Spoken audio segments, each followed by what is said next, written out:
Yeah, first track day ever. My car blew up and caught on fire. Me and my team at Sayber, when I used to be at Sayber, we created. When they open it, I'm just like, yeah, awesome fur. It's stock. These cars don't need much to go fast. Yeah, because you know, you gotta flex, right? Okay, no one remembers your lap time, but everyone will remember how your car looked. Eyes won't look really small anymore. Any other cars you would trade for?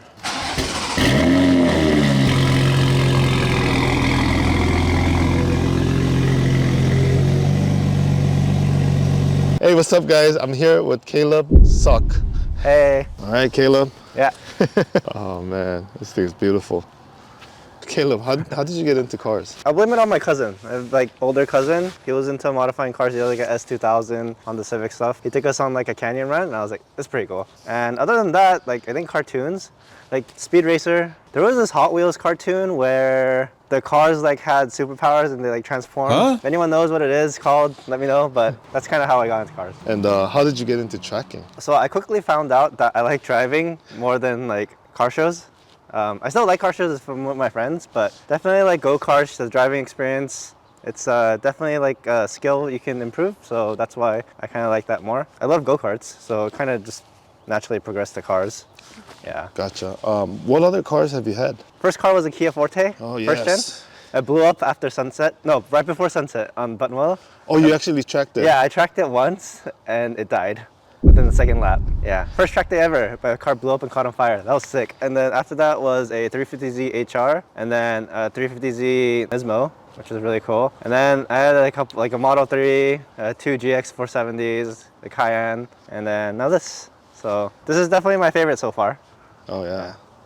How did you end up going to your first track day with your Forte? I moved down here and started going to UCI. Okay. And then, I don't know, I just had some car friends that are like, yeah, we go to the racetrack now. And then where I'm from, like up in like Central California, we don't really have anything that's like around us. It's just empty farmland. So I was like, yeah, sure. It sounds fun, right? It's just bigger go-karts. Not really, but like that's how I thought about it. I was like, yeah, I'll go. Yeah, that's how I kind of got into it, just friends. Okay. Yeah. Let's talk about the car. Yeah, let's go. What year is it and what, I guess, version? So 2020 GR Supra 3.0 Premium. Got it when, yeah, pretty early when the Supra came out. The reason I got it was for development, so I wanted to make some products for it. And I usually don't keep cars that long, but this car I've had almost 4 years now and I love it. Yeah.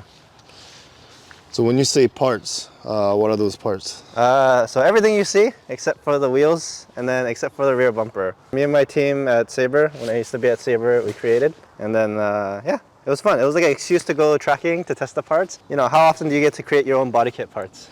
So I was like, I kind of got into that and then selling car parts, stuff like that. Yeah, this was the hottest Japanese car out at the time, so I decided to hop on this platform. Yeah. So this is like almost the first version of this car, right? Yeah, it basically is, yeah. Yeah. Definitely, yeah, definitely the 2020, yeah.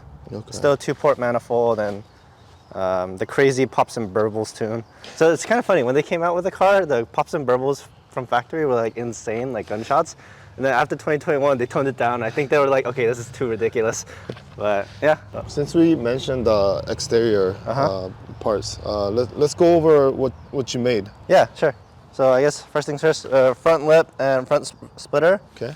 What's cool about the splitter is the tunnels underneath. Oh, nice. Yeah, so that was a huge difference. We felt like a huge difference in downforce. So it looks like it's a two-part. Yeah. So underneath is wood. Just Okay. I think it's like wood that they make like music cabinets out of. Yeah, because it's really durable. You keep hitting it, grind it on berms. Right. And then it doesn't break. The only downside is that it's heavy. Yeah. Okay. And then I just put a carbon sheet on top because it looks a bit nicer. Right, Yeah. right, okay. Yeah. It's pretty sturdy, huh? Oh, this side's broken. Oh, okay. But in the front, yeah, it's good. You could stand on it, right? Yeah. Cool. I need to fix that. Because every time I like angle out of somewhere, Yeah. and it just puts pressure. Oh, yeah. It's kind of low. Yeah. All right. But we'll fix that. And then next is the hood. So this is a full vacuum infused carbon hood. Oh, wow. So top and bottom layer is carbon, 10% lighter than OEM, which was very hard to do because OEM hood's already very light. Aluminum? Yeah, aluminum. And we 3D scanned the engine bay and the factory hood. So These vents exit right after the heat exchanger. The heat exchanger. These exit right above the wheel well. And it's really cool, like after a hot lap, you can just like feel the heat radiating out. Nice. Yeah. I love how you executed the paint here. It's like Yeah, it was my friend's idea, and I guess it worked out pretty well. yeah. I was gonna just paint everything white, but yeah, it's a little fun. Gotta show the carbon fiber. Yeah. And then next, our first product we actually made for the car was the fenders. Okay. Because it's kind of like a small square, so it was the fastest to market.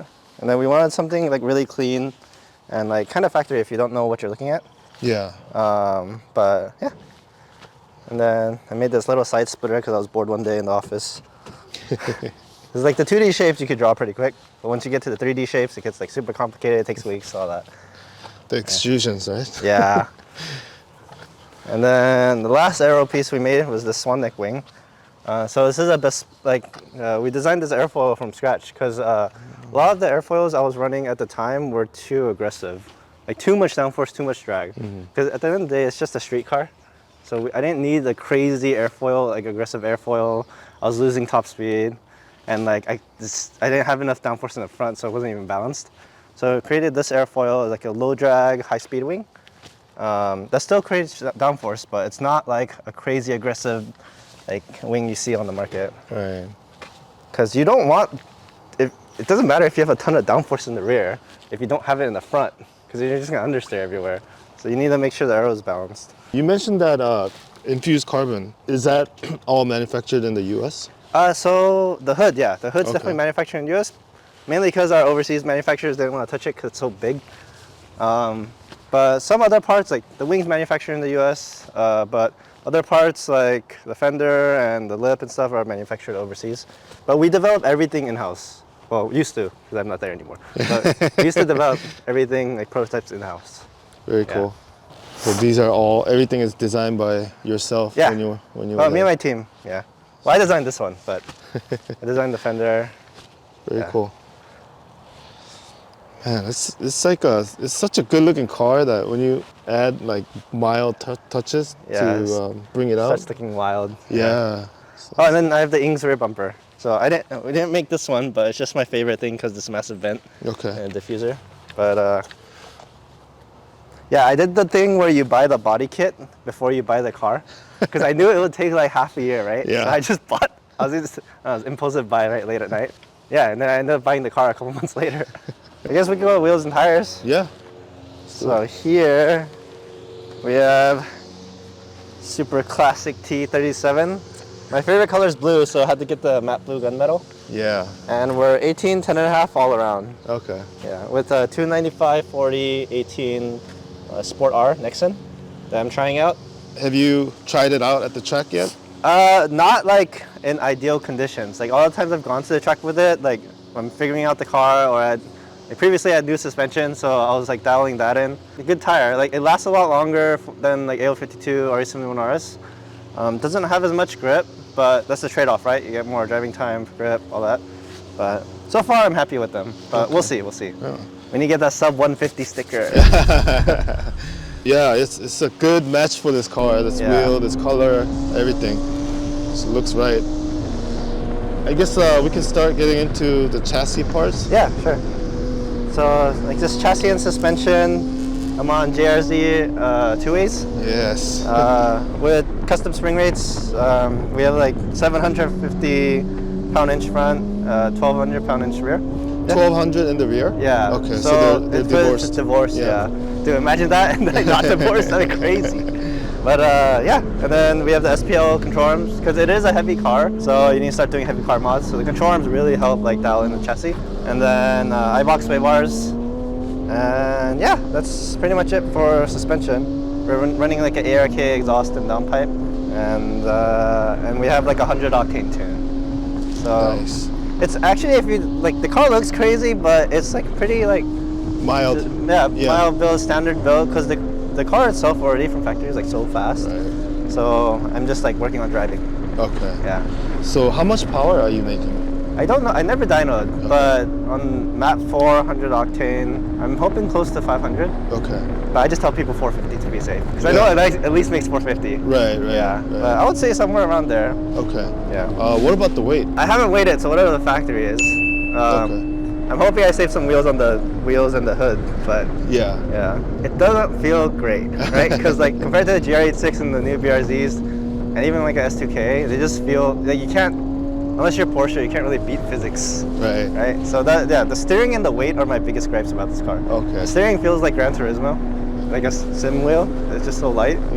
And the weight, you definitely feel it on corner entry and mid-corner stuff. On exit, it has power, so you can just power out, but yeah. And what's the PB on this car? PB at Button Willow, CW13 is 153.0. It could have been a 152, but I'm still caught in corners. But I need to go back, yeah, because the car can definitely go way faster. It's just a skill issue. So we're working on that. But I would love to be able to 149 with like a full interior, no cage, nothing crazy, you know? Has anyone done that? It's possible, yeah, it's possible.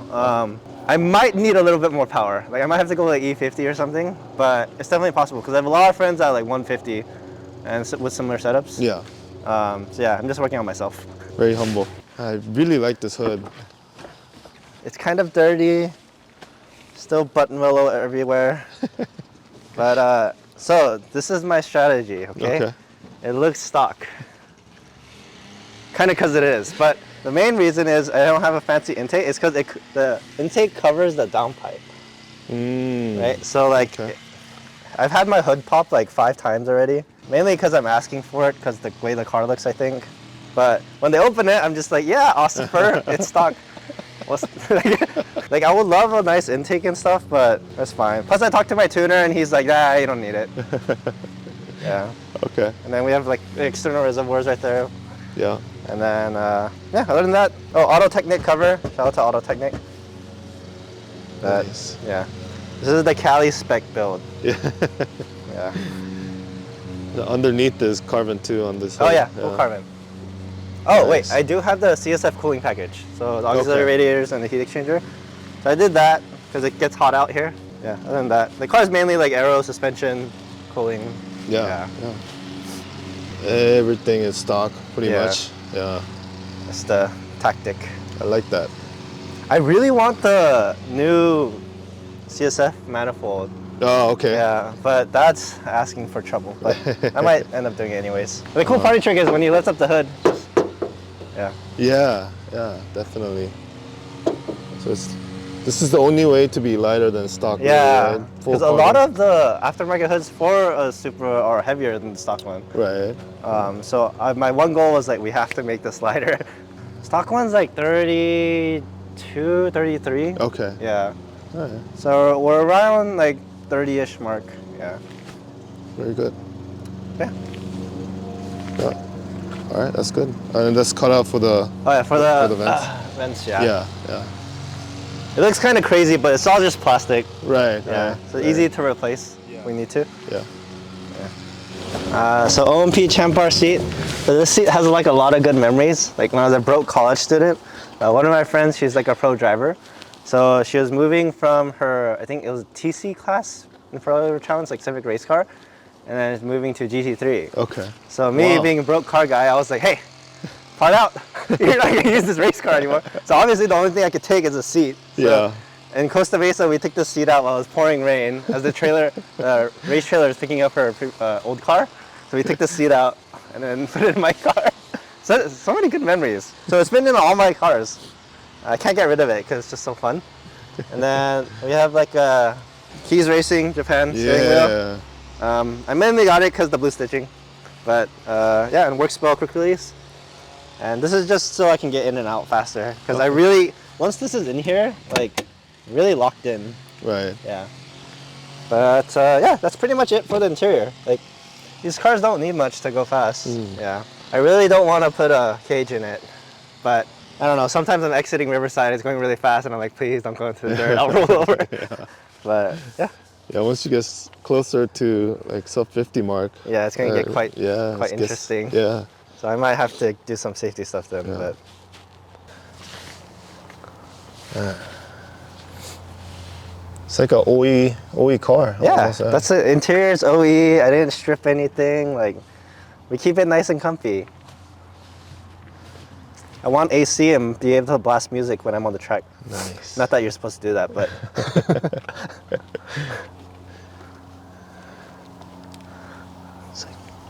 What about this? Oh yeah, so that's from Auto Technica too. Okay. It's just like an OE replacement paddle. Okay. And this quick release bracket allows you to. I control my tune with the OEM controls. So we actually took this the OEM control modules off the OEM steering wheel. Yeah. And you kind of have to cut it, but you can now then retrofit it onto a quick release setup. Okay. So that makes it like really convenient. You don't need to do any crazy programming. You literally just use the OEM controls. Okay. Yeah, that's neat. Very cost-effective way to do it. But I do want that new fancy setup that everyone's getting. Yeah. With the crazy thing. The matte trace. That one's really cool. But this gets the job done, so Yeah. can't complain. Yeah. Yeah. Okay. Just my helmet and stuff. But yeah, still factory. Factory. I guess the coolest part is I routed the external reservoirs to like the factory brace. Nice. Because you know you gotta flex, right? No, I'm just kidding. It just makes it easier to like adjust the compression. Okay. But it looks cool too, I guess. Oh yeah. So if you know what you're looking at, you can be like, oh yeah. Yeah. Yeah. And that, yeah, full trunk, no cage. That's why it's like still street car. Yeah. But imagine sub 150 in street car with full interior. It'd be great. Did you have to do any kind of reinforcement? Yeah, so I can't show it here because it's all hidden. Right. But our trunks and our doors are actually plastic. And it's about this thin. Yeah. So if you put a wing on without any reinforcement on the bottom, it'll just rip the trunk. So underneath, so how I developed this one was 3D scan the top, 3D scan the cavity inside. So we took this off, 3D scan that, and I designed the internal skeleton that like sits in between the two. And then there's a plastic ridge here because there's no metal in the trunk except for here. So we made like the bracket ride on all the rigid parts of the trunk and bolt to the top. And it's all up to 160. So that's good. Yeah, so it definitely needs reinforcement. Okay. And the cool thing is, like, I kept the interior too. Yeah.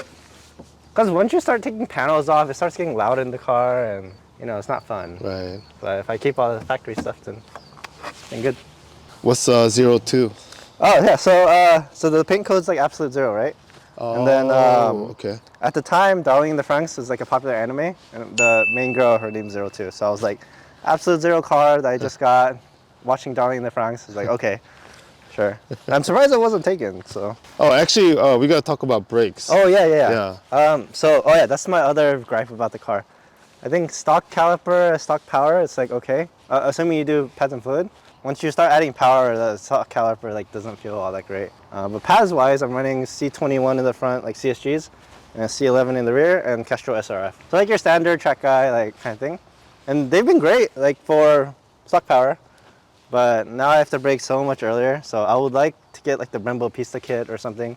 I rode in my friend's car with it, and he can brake like almost 2 car lengths like ahead of me. Yeah. So I really want something like that, but we'll get there. That thing's like almost 5 Gs. It's crazy how capable these cars are. I know, right? So you don't need to like go overboard. My motto is I gotta look fast parked. Okay, no one remembers your lap time, but everyone will remember how your car looked. It's really good. Like you don't have to touch much. I think that's why a lot of them are showing up in GTA and stuff, and Grid Life. Yeah. Because you don't need much to go really fast. Yeah. But yeah. I got some questions for you. I forgot. Cut. Eyes won't look really small anymore. You mentioned 350Z. Yeah. 350Z versus Supra. I don't think the 350Z is like that great of a track car. It's really fun. It's like really heavy, and then the suspension's like, the chassis just feels wonky. Maybe I just suck at driving, I don't know. But it needed a lot of stuff to make it feel like pretty secure. The 350Z is like super raw. That's what I miss about it. Like super ultra raw, like you feel everything is like Supra is like really comfortable in the inside and all that. So refined. It's a lot faster. It has a lot more grip. The chassis just feels a lot more rigid and like more put together. But as far as feedback wise, like steering wise and throttle wise and just overall fun, the 350Z is definitely like where it's at. NA versus turbo. Oh, NA for sure. Yeah. Sorry, my eye. Supra doesn't sound bad either, but yeah, it can't be NA. Definitely and like the Ferrari V8s and V12s, those sound the best. Okay. Yeah. Any future goals? I mean, the only mod I'll really do is the big brake kit. Other than that, I like the car how it is. But just more driving, just a lot more driving. Have fun with my friends. Just keep dialing in the car. It's a track car, Okay. so have fun. Any other cars you would trade for? As of right now, I don't, well, okay, especially at the time, at 2020, there was nothing that could compete with this at the price range. People were saying like the M2 and stuff, but the M2 was, the dealers were asking a lot more, and it is quite like a bit more expensive. But I would definitely prefer this car over the M2. I don't know what I'd really pick. Probably like a dad SUV or something. Any shout outs? I guess ARK, because they helped me with exhaust. You're wearing SoCal driver. Oh yeah, STC. Yeah. Where is it? Oh yeah, Arene and Charles. Yeah, make sure to check them out because their events are really fun. It's open track, so you're not stressing about sessions. I love going there because you just like hang out with your friends. You got the whole day. It's the best. Yeah. Track days with no stress are the best. Shout out Sub 2 Club. Make sure to buy their merch. I guess check out my YouTube channel when you guys get the chance. Yes. It's just my name. Any final words you want to say? Ask me if you're a Supra owner or if you want to own a Supra, just ask me if you have any questions. Usually I try my best to reply to comments. Yeah, thanks for watching. All right. Yeah. Thank you for your time. Yeah, it was nice seeing you again. All right. Thank you guys for watching. We'll see you at the next one. Yeah, like and subscribe.